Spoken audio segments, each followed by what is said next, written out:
Elle aura reposé près de 14 siècles dans le sol cadurcien. Mardi dernier, le repos de cette femme d'un âge avancé a été troublé.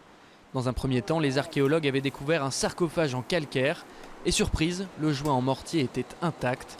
Il a permis une conservation particulièrement bonne des restes de la défunte. Serge Régal, le président du conseil départemental, a assisté à l'ouverture de la cuve.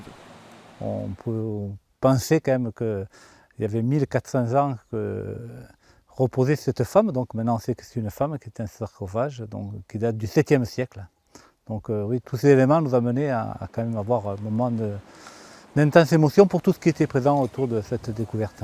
Élément important, la défunte a été inhumée sans le moindre effet personnel. À l'époque, il n'était pourtant pas rare d'être enterré avec ses bijoux. Elle a également été la seule à occuper le sarcophage alors qu'ils étaient souvent réutilisés. Mais l'autre point majeur de cette découverte, c'est que les archéologues ont également trouvé les restes de ce qui semble être une cuisine. Tant d'éléments qui devraient permettre d'affiner les connaissances historiques autour de la cité de Cahors et de la vie quotidienne au début du Moyen-Âge.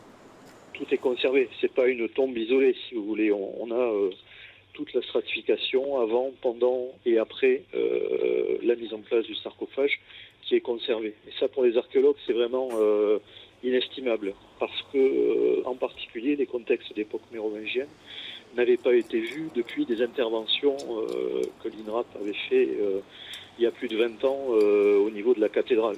Désormais, les ossements sont analysés en laboratoire par les anthropologues de l'INRAP. Les résultats de leurs analyses devraient être connus à la fin de l'automne.